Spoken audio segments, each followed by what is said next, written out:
네팔 홍수로 인한 인명피해 규모가 갈수록 커지고 있습니다. 강 상류에 물길을 막고 있는 잔해가 남아있어 2차 홍수 우려까지 커지고 있는 상황인데요. 공항진 YTN 재난자문위원 황석환 한국건설기술연구원 연구위원과 함께 관련 내용 짚어보겠습니다. 어서 오세요. 어서 오세요. 네, 안녕하세요.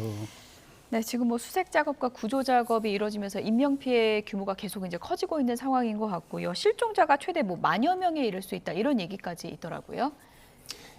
네, 그렇습니다. 그러니까 어제 오늘 저희가 계속 증가하는 실종자 수가 기하급수적으로 늘어나잖아요. 네. 그 이유는 아마 정확한 집계가 어려운 상황이기 때문에 그럴 것 같습니다. 그래서 만약에 이제 이 구조나 우리가 수습이 계속 되어가면서 실종자가 지금보다 훨씬 더 늘어날 수 있다라는 그런 또 우려스러운 예측들이 나오고 있습니다.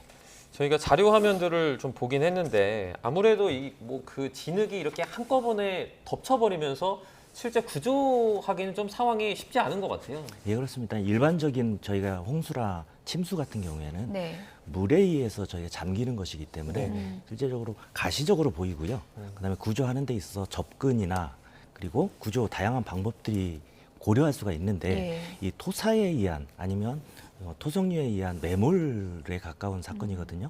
그렇기 때문에 요구주자가 어디에 있는지 그리고 그 요구주자가 있는 지점들이 어떤 위험이 있는지 예측하기 상당히 어렵습니다. 그래서 접근하기가 어렵다는 점이 가장 지금 문제인 것 같습니다. 네, 그러니까 일반 홍수 같은 경우에는 어느 정도 이제 물이 빠지면 시야가 확보되고 좀 수색 작업도 할 수 있는데 이런 경우에는 어떻게 보면 지금 갯벌 구조로 돼 있을 가능성이 높기 때문에 굉장히 찾기가 어려운 지금 지형 요건이다라고 볼 수 있겠군요. 일차적으로는 양쪽이 아주 높은 산이잖아요. 예. 그리고 도로가 그 산을 따라 있기 때문에 우리가 라이프라인이라는 구조선을 도로나 통신선을 먼저 뚫어야 되는데 이걸 뚫을 수 있는 방법이 없습니다. 밑에서부터 뚫고 올라가야 되는 상황들이라 그래서 평행하게 뚫을 수 있다라면 구조작업이 그만큼 용이하고 빨리 갈 수가 있는데 지금 상태에서는 그것이 가장 큰 걸림돌입니다. 저희가 앞서 자료 화면으로도 좀 보여드렸는데 차량이 일단 중장비가 잘 못 들어가더라고요. 그래서 사람이 직접 삽을 들고 이렇게 들어가기도 하는데 이런 상황에서 구조가 너무 늦어지는 거 아닌가요, 그러면? 예, 맞습니다. 이게 인력으로 하기에는 지금 너무 상류에서 하류까지 광범위하고 그다음에 두 번째로는 아까 말씀드렸던 접근로가 있다라면 여러 사람들이 한꺼번에 투입을 할 수가 있는데 지금 상태에서는 그 접근로를 만들어가면서 지금 구조 작업을 해야 되는 상황이라 그런 점들이 지금 아주 안타까운 상황입니다. 네. 근데 이제 정부 차원과 기업 차원에서 이제 대응팀을 급파했고 이제 헬기도 확보는 됐다고 합니다. 무엇보다 이제 실종된 한국인들을 찾는 작업도 좀 신속하게 이루어져야 할 텐데 아무래도 이제 급류가 휩쓸고 간 상황이기 때문에 애초에 있던 위치와는 상당히 달라졌을 가능성도 좀 크다고 볼 수 있겠죠. 아무래도 이제 저희 한국인들이 있었던 지역이라는 부분들이 공사 현장이잖아요. 그러다 보니까 실제로 아마 이제 지하 공사 현장도 있고 지상 공사 현장도 있고 숙소도 있는데 그 당시에 어디에 있었는지에 따라서 조금 안전하냐 위험하냐 이런 부분들이 상대적으로 갈릴 수도 있지만 현재 상태에서는 그걸 명확히 접근을 못하기 때문에 파악하기 어려운 부분들이 있을 겁니다. 어쨌든 수색 범위는 좀 넓게 잡긴 해야겠네요. 일단은 넓게 잡을 수밖에 없는데 접근이 어렵기 때문에 지금 시작은 그 투입구부터 이렇게 찾아가는 것이 가장 좋을 것 같습니다. 지금 홍수 피해가 큰 네팔의 바그마티주 등 중부지방과 또 티베트 그 산사태 발생 지역에 비가 또 예보돼 있다 그래요. 네. 비가 또 계속 내리게 되면 추가적인 피해가 발생할 수도 있겠죠. 그렇죠. 인공위성에서 보니까 댐들, 자연스럽게 막혀서 생긴 댐들이 보이던데 그런 댐에 비가 많이 쏟아지면 넘치게 되겠죠. 그럼 넘치면 댐이 자연적인 댐은 사실 인공댐처럼 단단하지가 않기 때문에 물이 넘치면 범람하면 함께 무너지거든요. 그래서 물이나 흙, 그다음에 암부석 이런 것들이 쏟아지기 때문에 굉장히 위험한데 일단 29일까지 국지적인 소나기 또 뭐 아니면 천둥 번개 그리고 돌풍을 동반한 우리가 흔히 볼 수 있는 국지성 뭐 집중호우 이런 거 있죠. 이런 것이 지금 예보가 나와 있는 상태라서 걱정입니다. 네. 근데 지금 이미 한 차례 대홍수 때문에 지형도 흐트러지고 지반도 약해진 상황이기 때문에 어느 정도의 또 비가 응축되면은 더 큰 피해로 이어질 수 그렇죠. 있다는 걱정이 있거든요. 사실 이제 티벳 남부 쪽이 아주 1년에 가장 많은 비가 올 수 있는 가능성이 있는 지역하고 멀지가 않아요. 그러니까 이제 높은 산들이 있죠. 그리고 인도에 이제 몬순이라고 그래서 여름철에 이제 많은 아주 뜨거운 열기가 쌓이게 되고 그 뜨거운 열기를 남쪽에서 수증기들이 많이 들어오거든요. 그 수증기들이 들어오면서 또 높은 산에 막히면 예. 많은 비를 쏟을 수가 있거든요. 예. 그래서 지형적인 그 특성상 이렇게 많은 비가 쏟아질 수 있는 가능성이 있다. 원래도 좀 비가 많이 오는 지역입니까? 그렇죠. 지금 우기인데요. 예. 우기에 이제 보통 한 달에 8월에 한 150mm 최고 그 정도의 비가 쏟아지고 있습니다. 그래서 근데 이제 이건 평균적인 거고요. 네. 국제적으로 많은 비가 쏟아질 수 있는 그런 가능성을 아주 무시할 수는 없는 그런 지역이라고 볼 수 있겠습니다. 원래 우기면 그 지금 시기가 다른 계절이라든지 뭐 비교를 했을 때 땅 자체가 좀 많이 약해지는 그렇죠. 예, 많이 물러 있죠. 그리고 특히 이제 빙하가 녹게 되면 빙하 자체가 녹게 되면 이제 빙하 때문에 빙하가 물러나면서 노출되는 땅들이 생기죠. 노출되는 땅 속에 얼음들이 있습니다. 근데 얼음들이 마치 시멘트처럼 단단히 묶어 놓는 역할을 하거든요. 예. 근데 이게 이제 빙하가 없어지고 노출된 땅들이 녹으면 그 안에 있는 얼음도 녹겠죠. 그럼 자연스럽게 부스러질 수 있고. 그래서 조금의 충격에도 많이 휩쓸려 내려갈 수 있는 그런 가능성들이 더 커지고 있다. 그러니까 지금 이제 이 히말라야 부분에 예. 있는 많은 그런 지형들이 이렇게 노출이 되고 있다. 위험에 노출되고 있다. 이렇게 보시면 되겠습니다. 이제 고산지대에 이제 빙하가 이제 호수가 형성되고 그 호수가 무너지면서 이제 급류가 이제 형성이 되는 건데 네.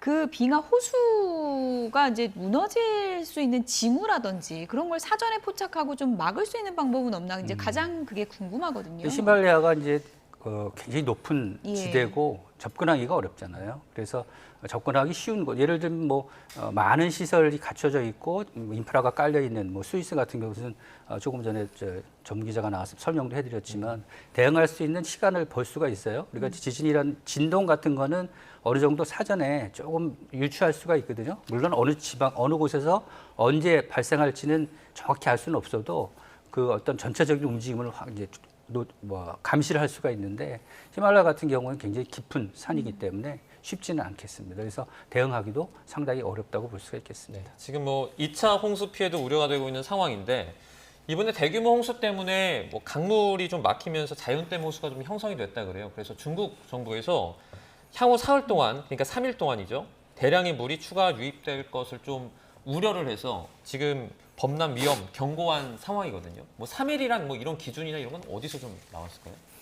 그 지금 기상 상황이나 네. 그리고 그 위치, 어느 정도 위치, 그리고 걔가 지금 생겼을 때 어느 정도 수표 면적을 가지는지 예. 이런 것들을 계산을 하게 되면 9월 예, 1일쯤이다 예, 좀 예, 전망을 예. 하더라고요. 그 예. 물그릇의 크기를 어느 정도 알 수가 있으니까 예. 그런 걸 가지고 이제 판단을 했을 걸로 생각하고 네. 있습니다.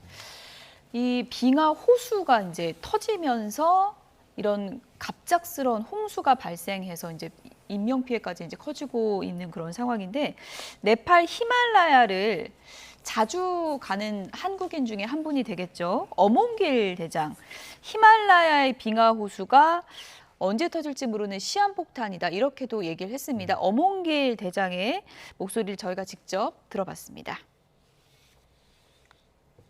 제가 이제 거기를 올 5월 말쯤에 지금 사고 난 중국 국경 그쪽으로 해서 그대로 해서 제가 이렇게 그 당시 들어갔어요. 그 당시에도 제가 봤을 때 그 계곡이 많이 좀 이렇게 황폐화되고 많이 휩쓸려 내려간 흔적도 있고 도로가 일부 유실이 좀 돼가지고 또 몬순 기간은 그 엄청난 네팔 전 지역에 장마철에 비가 많이 오거든요. 계곡물이 엄청 불어가지고 막 가옥 침수라든가 도로 유실이라든가 이런 것들이 비일비재가 발생되는 일들이에요. 빙하의 이제 세락 같은 게 이것들은 이제 언제 어느 때 터질지 모르는 어떤 시한폭탄 같은 거 그런 존재들이죠. 제가 수십 년간 네팔 그 히말라야 지역을 전역을 살면서 봤지만 빙하가 녹는 것이 이렇게 눈에 시각적으로 드러날 정도로 막 무서운 속도로 이렇게 녹아서 지금 이게 없어지고 이렇게 줄어들고 있죠 지금.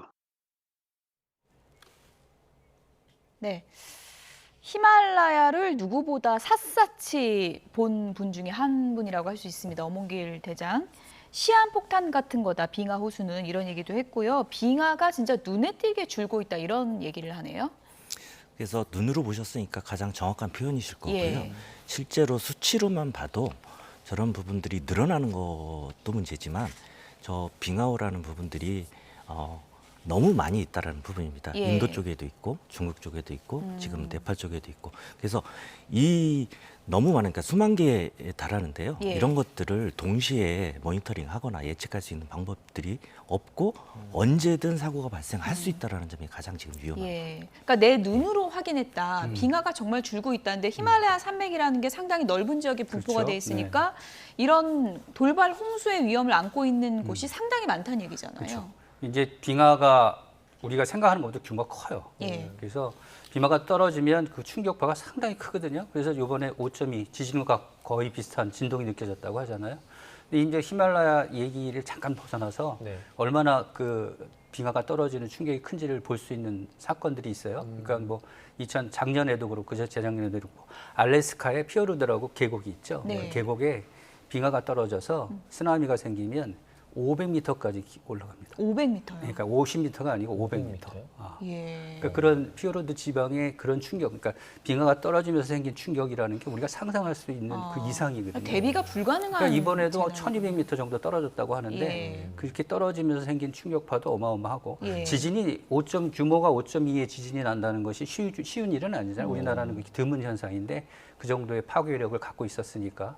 근데 이제 문제는 이렇게 빙하가 떨어져 나오는 충격파도 문제지만 이게 이제 물이 흘러갈 거 아니에요. 흘러가다 보면 지형적 영향 때문에 이제 담기는 말하자면 예. 빙하호라는 게 생기는데 이 빙하호가 생각보다 굉장히 빠른 속도로 늘고 있습니다. 그건 그만큼 이제 빙하가 많이 손실되기 때문인데 빙하 손실 속도를 보면은 한 연평균 한 3% 정도씩 그렇게 줄어들고 있어요. 그래서 만약에 5천 개 정도라고 가정을 하면은 빙하호가 한 5천 개 정도면 한 1년에 한 150개 정도가 생긴다라고 예. 볼 수가 있는 거죠. 그러니까 빙하가 빠르게 녹고 빙하호가 많아지면 그만큼 대응할 수 있는 방법도 많이 있지는 않죠. 예. 온난화 때문에 이 빙하호가 는다 저희가 뭐 일단 이렇게 볼 수 있는 건가요?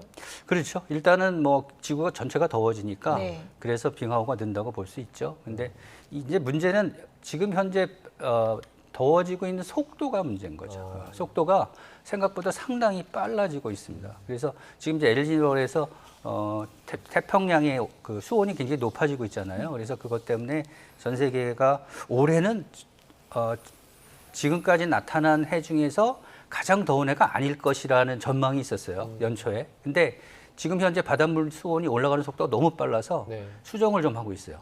올해가 우리가 경험한 가장 더운 해가 되지 않을까라는 전망이 나오고 있을 정도입니다. 그도 그럴 것이 지금 태평양의 수온이 거의 3도 가까이 올라가고 있거든요. 그래서 3도 정도면은 우리가 기록으로 확인할 수 있는 것들이 진짜 2015년 엘니뇨 때 3도 정도 올라갔었는데 그 정도를 넘어설 수 있는 규모로 다가설 수 있다. 그러니까 지금 현재 지구의 열병이 우리가 생각하는 것보다 훨씬 더 심각하다 이렇게 볼 수가 있겠습니다. 근데 현재 그 네팔 현지에 또 지냈던 분들의 여러 증언을 좀 종합을 해보면 이 산악지대 구조 중에서도 이제 저지대에 주로 이제 호텔이나 관광객들이 많이 있고 그리고 우리 실종 직원들도 주로 좀 낮은 지대 지역에 있었다고 하더라고요. 아무래도 거주 여건상 예. 그게 저희가 공사 인력이라고 하더라도 뭐 식품이라든가 그리고 통신이라든가 이런 측면에서 보면 하류 쪽 도시 타운이 형성된 곳에 주거지를 잡을 수밖에 없고요. 예. 대신 이제 위쪽에는 식수라든가 전력 뭐 이런 것들이 어렵기 때문에 숙소를 따로 마련하기는 어려울 겁니다. 아무래도 고산지대 생활에 좀 익숙한 현지인들이 많이 있었겠군요. 그렇죠. 예. 저희가 피해가 만약에 발생하면 이곳에 이제 V자 협곡이 많잖아요. 그럼 아무래도 제 일반적인 상식으로는 V자 그 꼭지에 있는 아래에 있는 분들이 가장 큰 피해를 입게 되는 게 맞습니까? 두 가지를 보시면 됩니다. 우리가 이제 V자라고는 하는데 실제로 예. 그만큼 얘가 경사가 심하다는 거고 예. 물이 빠져나가지 못한다는 거예요. 예. 위에서 점점 많아진다는 얘기거든요. 빠져나가면 에너지가 솟아이 되는데 그래서 위쪽에 계신 분들은 도달 시간이 너무 짧아요. 대응 시간이 없는 거고요. 아래쪽에 계신 분들은 갑자기 넓어지면서 얘가 유속이 줄으면 그만큼 거기에 쌓이는 거거든요. 그래서 매몰 피해는 아래쪽이 많고요. 그다음에 휩쓸려 가는 건 상류 쪽이 많습니다. 네. 그래서 일단은 현지 접근을 위해서 헬기를 이제 확보한 상태고 헬기를 이용한 수색 작업이 이루어질 텐데 공중구비기도 이제 투입을 한다고 하더라고요. 어떤 역할을 하게 되는 건가요? 그러니까 헬기라는 것 자체가 예. 2시간, 3시간 정도 비행을 하면 두세 그거를 시간. 예. 해야 되거든요. 근데 가는 시간, 오는 시간이 또 있고요. 그다음에 착륙이나 유류를 갖다 놓을 장소도 마땅치가 않은 거예요. 그렇기 때문에 계속 연속 작업을 하려면 공중에서 급유를 하는 방법까지도 지금 어쩔 수 없는 지금 상황입니다. 아주 예. 시급한 상황이기 그럼 때문에. 동시에 헬기랑 가게 되나요? 어떤 방식을 취하게 되나요? 그러기는 보통? 쉽지 않을 겁니다. 헬기 예. 특성상 위에 프로펠러가 돌아가고 있잖아요. 네. 그래서 일반적으로 우리가 얘기하는 제트기나 이런 것처럼 공중급유를 동시에 하기는 힘들 거고요. 예. 대신 공중급유기하고 얘하고의 어떤 좀 정적인 상태에서 급유를 예. 하는 방식을 취할 것 같습니다. 예. 그 헬기를 활용을 하더라도 그 주변에 헬기가 만약에 내릴 곳이 없으면 한 명 한 명을 구조한다든지 이런 데 시간도 정말 많이 걸릴 것 같아요. 멀리 가야 되니까. 그렇죠.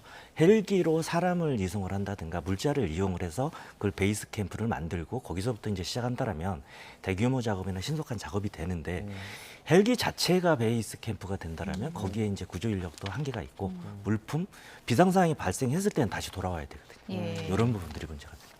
앞서도 뭐 여러 가지 원인을 살펴봤지만 물론 빙하 호수 이런 좀 영향도 있을 거고 또 산맥 자체의 그 영향이다라고 또 분석하는 시각도 있거든요. 그건 어떻게 보세요? 그 산맥 자체의 영향이라는 거는 워낙에 여기는 말 그대로 평균 고도가 4~5,000m씩 되는 그리고 지진이 자주 발생하는 정도의 예. 그 지반이 불안정한 상태잖아요.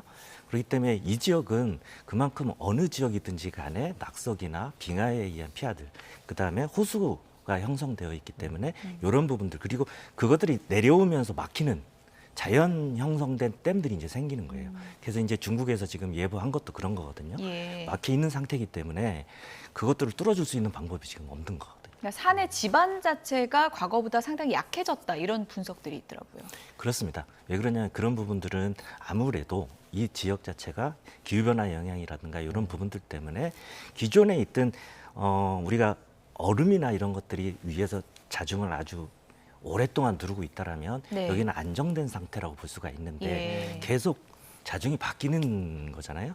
그렇기 때문에 이렇게 되면 이제 거동의 불안정성이 생깁니다. 예. 그렇게 되면 우리가 대규모 사태가 어느 임계점을 넘어가는 순간 이렇게 발생할 수 있는 겁니다. 기후가 변화하면서 뭐 조금 전에 수온 변화도 잠시 언급을 해주셨고요. 이 다양한 여러 가지 어떤 복합 재난이 좀 늘어나고 있다. 시간이 지날수록 이런 분석들도 있어요. 그렇죠. 이제 예전에는 이제 재난 그러면 기후 때문에 오는 재난, 뭐 폭염이다, 아니면 폭우다 이렇게 이제 단순하게 대응을 했는데 네네. 지금 이제 그게 어려워진 거죠. 왜냐하면 폭염만 해도 뜨거워지면 건조해지잖아요. 네. 땅이 건조해지면 산불이 일어날 가능성이 높고 그래서 전 세계 지금 산불 굉장히 비상이 걸렸고 산불이 이어지다 보면 이제 어떻게 되겠어요? 그 나무들이 다 타버리면 노출이 되죠. 네네. 쉽게 노출이 되죠.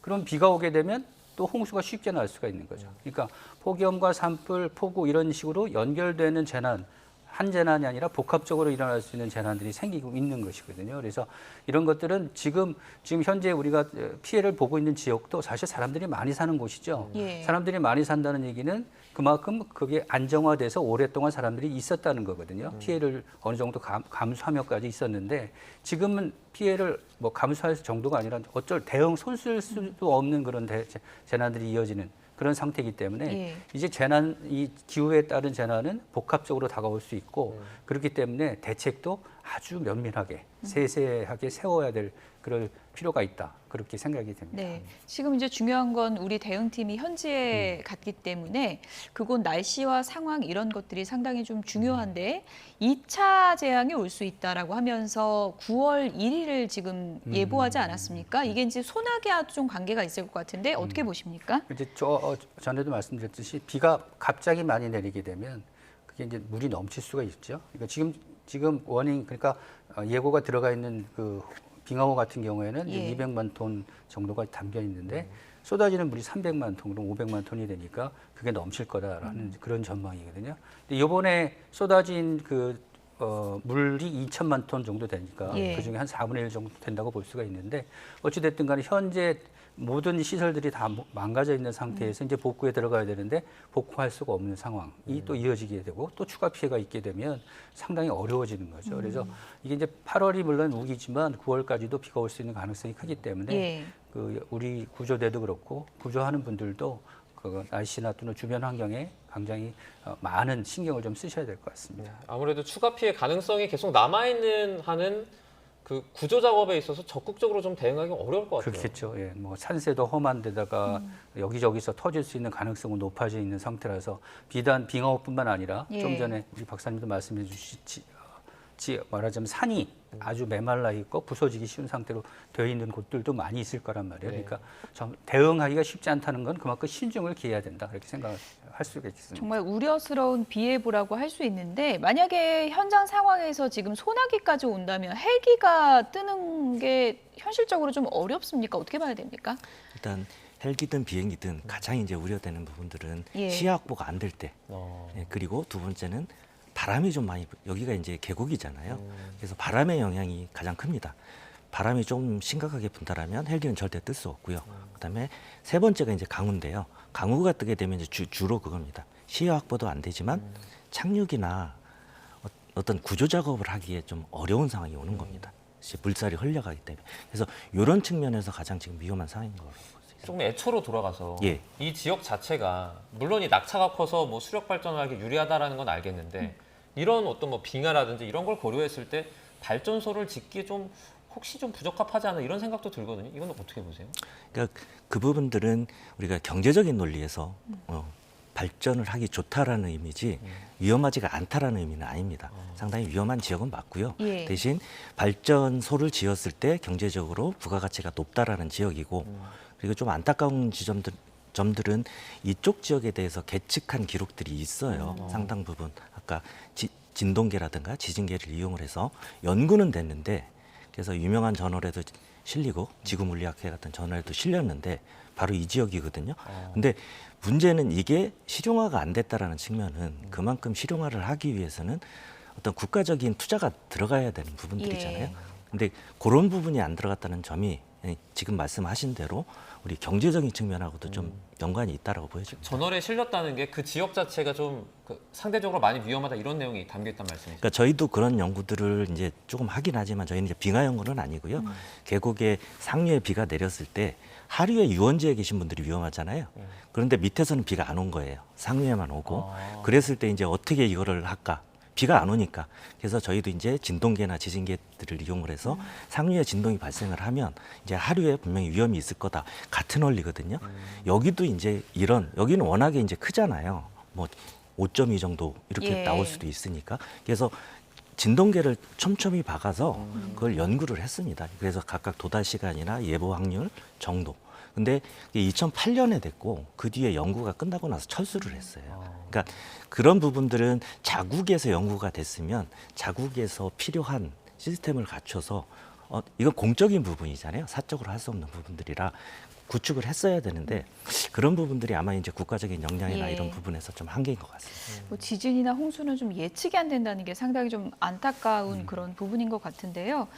이 지역이 물론 뭐 히말라야를 타는 산악인들도 있겠지만 트레킹 지역으로도 상당히 좀 유명하다고 하던데 관광 산업에도 당분간은 상당히 좀 큰 타격이 있을 수밖에 없겠네요. 그래서 제가 생각했을 때 지금 저렇게 우리가 저지대에 지금 막 휩쓸려가는 장면들이 있었잖아요. 거기 보면 버스도 있고 그다음에 호텔도 있고 이런 부분들이 결국은 어떤 관광산업 목적으로 저지대에 좀 광범위하게 건축을 했던 것 같아요. 네, 호텔도 좀 지어져 있고 그렇다고 그리고 하더라고요. 여기가 예. 베이스 캠프고 숙소가 될 수밖에 없습니다. 예. 그렇고 여기가 이제 나름대로 접경 지역이잖아요. 그러니까 여러 지역에서 지금 관광 아니면 어떤 종교적인 측면에서 또 예. 성지고 그런 측면에서 지금 최근에 개발이 많이 된 건 사실인 것 같습니다. 네.